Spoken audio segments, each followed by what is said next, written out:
Hello, everyone. This is the Berean Challenge Persecution Prayer List for the week of March 6 through 12, 2022. Our first story comes from the United States of America. It was posted on March 7th by Christian Headlines. A Florida teen has filed a discrimination lawsuit against his former school after allegedly being targeted by staff and students because of his Christian faith. Nicholas Ortiz, who attended Mater Academy from 2018 to 2022, claims he was mistreated by staff and students for bringing his Bible to school. According to the suit, Ortiz would often read his Bible during his free time to build his faith. Representing Ortiz is the Dillon Law Group, which filed a 206-page lawsuit against Mater Academy on Monday. Mr. Ortiz is experiencing something that no American should ever have to experience, the law firm's managing partner, Harmeet K. Dillon, said in a statement. It's bad enough that the school has done nothing to stop the bullying from his peers, but have gone as far as joining in on targeting Mr. Ortiz for simply practicing his faith. This blatant violation of his First Amendment rights is another example of how extreme so many in our education system have become and why Dillon Law Group is coming to Mr. Ortiz's defense. According to the Christian Post, Ortiz was ridiculed and threatened by other students, publicly humiliated after his science teacher called him ignorant during class, and more because of his faith. In September 2021, Ortiz reportedly had his Bible ripped apart by his peers while he was reading it during his free time. When Ortiz reported the incident, he was told by the vice principal to stop bringing the Bible to school altogether. A month later, Ortiz was suspended for 10 days after he defended himself against a student who allegedly kicked his iPad out of his hands. The aggressor, on the other hand, reportedly never faced disciplinary action. The lawsuit also noted that in December 2021, the U.S. Department of Homeland Security visited Ortiz's house after two students made false, defamatory statements on social media claiming that Nicholas had made school shooting threats in the past, had threatened to shoot a fellow student that day, and that they should tell parents about the threat. Despite the investigation deeming the claims baseless, Ortiz was suspended from Mater Academy for 10 days. The suit claims that when Ortiz's parents pulled their son out of the school in January, a copy of his student file contained defamatory, falsified, and fraudulent records about the teen. The December 2021 suspension documents accuse Nicholas of multiple felony offenses, the lawsuit said. The statements are false and defamatory. Nicholas never made statements toward others. He never said that he was going to shoot a kid or shoot the school. The school statements were made with malice and express intent to harm Nicholas's reputation. As a result, Ortiz and his parents suffered severe emotional, reputational, and economic damages. Imagine being falsely accused of threatening to shoot up a school. Law enforcement concluded that he was being pranked by fellow students, but that did not stop numerous parents from spreading the false accusation online, Dillon Law Group partner Matthew Sarelson said. The students who spread false accusations against Mr. Ortiz were never disciplined in any way. Only Mr. Ortiz was suspended without due process and for no valid reason, he added. Our next story, also from the United States of America, was posted on March 10th by Worthy News. The Christian parents of a second-grade girl in Des Moines, Washington, have threatened legal action against North Hill Elementary School after being told their daughter may not share her faith with classmates, and after staff members searched her backpack to make sure she was not carrying religious pamphlets into the school. North Hill claims the girl was not banned from sharing her faith, but was asked to invite her classmates to hear about her faith and to respect their wishes if they did not want to, and not to frighten them with accounts of Satan and hell. Represented by the American Center for Law and Justice, the girl's parents allege the school has violated their child's First Amendment religious rights and have sent a letter of demand ordering the school to take immediate corrective action or face a lawsuit. The girl had previously been sent to the principal's office and reprimanded by school staff for talking about the gospel in the school playground. The last straw came when her mother dropped her off at school one day and saw a staff member going through her daughter's bag, checking for Christian materials that they said she had been handing out to other children. Our next story comes from Uganda. It was posted on March 8th by Morning Star News. John Michael Okero, a resident of Kapela Village, Palisa District, was frequently invited to preach at evangelistic events in predominantly Muslim Kadungulu village by a denomination undisclosed for security reasons. Hardline Muslims who grew furious at the preaching of a speaker at an open-air evangelistic event last week in eastern Uganda beat him to death and burned his body, sources said.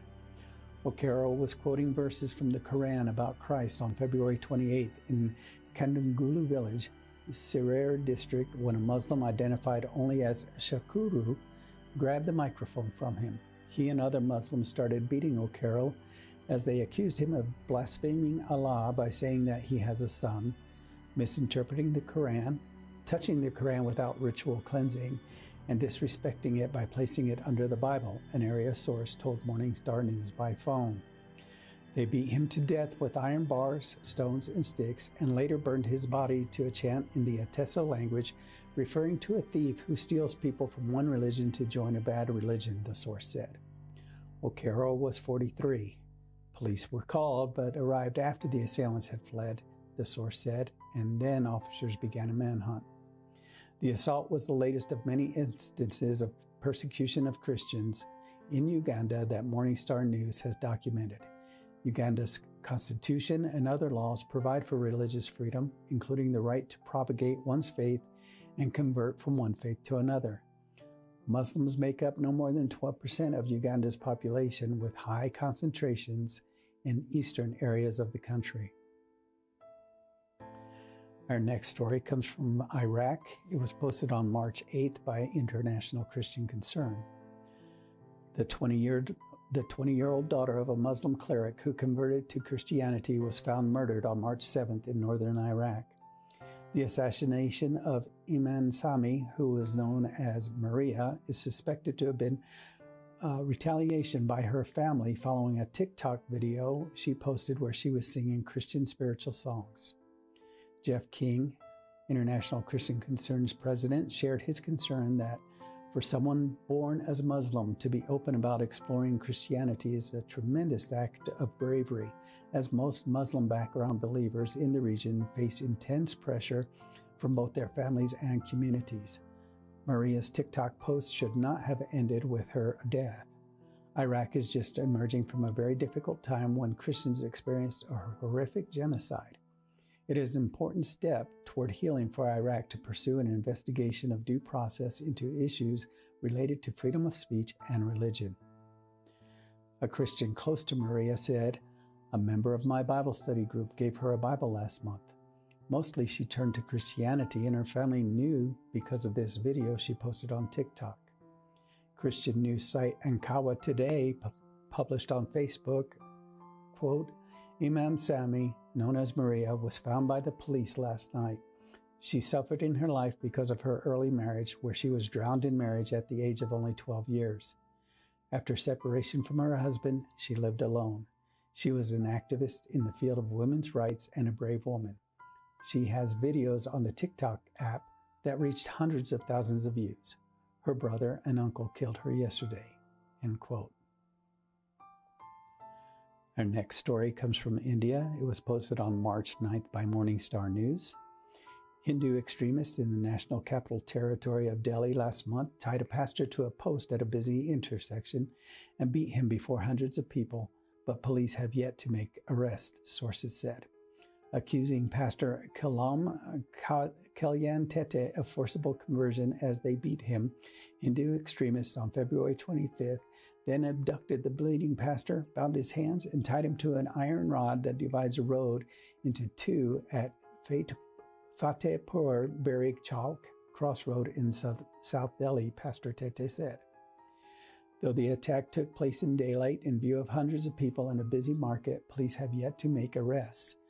Additionally, Deputy Commissioner of Police Harshavardhan said on March 4th that officers had questioned people and the investigation was ongoing.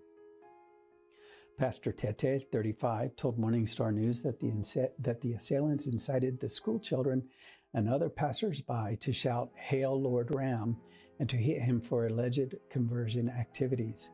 A huge crowd of around 150 to 200 people surrounded me and assaulted me, including school children who kicked me with their legs, Pastor Tete said. He was punched and kicked in the head, chest, stomach, back, and repeatedly slapped in the face. They hit me on my head so many times that I began to bleed from my nose and my mouth. I thought that my nose was broken, he told Morning Star News. They got water and splashed it on my face, wiped the blood that was oozing out with a handkerchief, and started to hit me again. The Hindu extremist had seized his phone, bag, Bible, motorbike, helmet, and vehicle documents. Initially, he had been beaten about 4 miles away at the Bhatti Mines area at about 10:15 a.m., from which he was abducted, bound, and beaten until about noon, he said. No passerby had the courage to question or report the brutality of the attackers, he said. Originally from Simdega district in Jharkhand state, Pastor Tete has been ministering in Delhi for the past 18 years and pastors a church whose name is undisclosed for security reasons. In a video on social media, the bound Pastor Tete is seen sobbing as more than 150 people, including school children in uniform, surround him, taunt him, and strike him. Our next story is also from India. It was posted on March 3rd by International Christian Concern. In northern India, we received reports of 13 families that began receiving threats from Hindu villagers shortly after converting to Christianity. This situation escalated to the point where the Hindu extremists destroyed the Christians' churches and homes, forcing them into makeshift shelters. We stepped in to provide these families with a year's supply of food and cots to sleep on. We also provided them with bicycles because the men in the families were walking an hour and a half each way to find work. Stunned by the generosity of their brothers and sisters from around the world, the families expressed their heartfelt gratitude during this difficult season. Thank you for your continued care for our persecuted family in India and around the world. Our next story comes from Nigeria. It was posted on March the 10th by Morning Star News. A security guard was killed in the kidnapping of a Roman Catholic priest at about 1 a.m. on Tuesday, March 8th, in Kaduna State, Nigeria, sources said. The security guard, identified only as Luca, was killed in the abduction of the Reverend Joseph Akeke of St. John's Catholic Church from his home in the Kudenda area of Kaduna City, and the assailants killed another man in the predominantly Christian area as they shot sporadically while fleeing, area residents said. A woman and her 2 children also were reportedly abducted along with Akeke in the attack in Kaduna State, South County. The Daily Trust newspaper quoted residents as saying the church security guard and another man were killed in the attack and that the priest and a woman and 2 children were also kidnapped. Also, early on Tuesday, March 8th, a Christian second-year student at the University of Jos was kidnapped in Jos, capital of Plateau State in north-central Nigeria, her classmate said. Rita Chizoba Ben Igiri, a business student at the university's Faculty Management Sciences, was kidnapped at about 12:30 a.m., Gideon Bright Paul told Morning Star News in a text message. Paul said 3 classmates visited Igiri's house at Faraka near Tina Junction in Jos on Tuesday, March 8th, and learned that armed men had taken her away at gunpoint. It is on this note that while we pray for her safe release, let's pray and hope for her safe return back home and to the faculty as well, Paul said. Our next story, also from Nigeria, was posted on March 10th by International Christian Concern. A 25-year-old man named Sheriff Yongo from the Demsa area of Adamawa State, Nigeria, was killed in an ambush last week. He was returning home to Demsa from the annual convention held by the Lutheran Church of Christ, Nigeria, in nearby Newman, when he and his traveling companions came under attack. Sheriff was driving a motorcycle while his 2 friends rode on the back. They were able to escape into the dark bush. One of the passengers told media that He and the other passenger waited for sheriff to join them. When he didn't, they eventually returned to the site of the attack and found his body with knife wounds and the fingers of one of his hands cut off. International Christian Concern staff reviewed pictures of the sheriff's body that corroborates this account. According to local news sources, Kate Mamuno, the local representative of the Adamawa State Assembly, came to the mortuary the next day to calm the situation down as locals found out about the incident. "It is really a sad incident," Mamuno said, according to News Frontiers, "but you should not take the law into your own hands. I'm going to inform the governor and table it before the House." Our next story comes from Egypt, and it was posted on March 11th by International Christian Concern. On March 1st, 3 Coptic Christian brothers were brutally murdered by a group of 6 Muslims who claimed the attack was a revenge killing after the death of their own family member 70 years ago. The 3 brothers, Yusuf, Afifi Yusuf, and Bushra Yusuf were working in an agricultural area at the time of their death. Their attackers from Jawir village shot the men in Ibshadat village of Malawi district and then cut and mutilated their bodies. The attackers reportedly danced as they committed their crime. The village from which they came also celebrated with musical instruments when they heard the news. The family and friends of the Yusuf family mourned and wailed upon hearing about the men's death. Lawyers and those familiar with the incident reported that the men knew nothing of the killing that happened when their father was younger, and that the manner of the recent murders did not match those of typical revenge killings. Some remarked that the mutilating of the corpses made it clear that the violence was linked to religious identity and mirrored the killings of the Islamic State. According to an International Christian Concern source, those responsible for the killing returned to their village saying Allahu Akbar, or Allah is greater. The men were swiftly captured and arrested by the police and later confessed their crimes and even demonstrated how they killed the Christian men. They are now standing trial for the murder of the 3 Christian brothers, one of whom has 6 children. Our last story comes from Russia, was posted on March 11th by CBN News. A Russian Orthodox priest was arrested earlier this week for condemning the country's invasion of Ukraine. Father Ian Burden was detained shortly after he made anti-war comments in a sermon to a small congregation in the village of Karobanovo, according to a BBC report. In his message, he preached about the ongoing destruction in Ukrainian cities, and he also shared anti-war images and a petition on the parish's website. Quote, "We Christians cannot stand idly by when a brother kills a brother, a Christian kills a Christian," the petition read in part. "Let's not repeat the crimes of those who hailed Hitler's deeds on September 1st, 1939, end quote. Reverend Burden was charged with discrediting the use of the armed forces. This is the end of this week's Persecution Prayer List.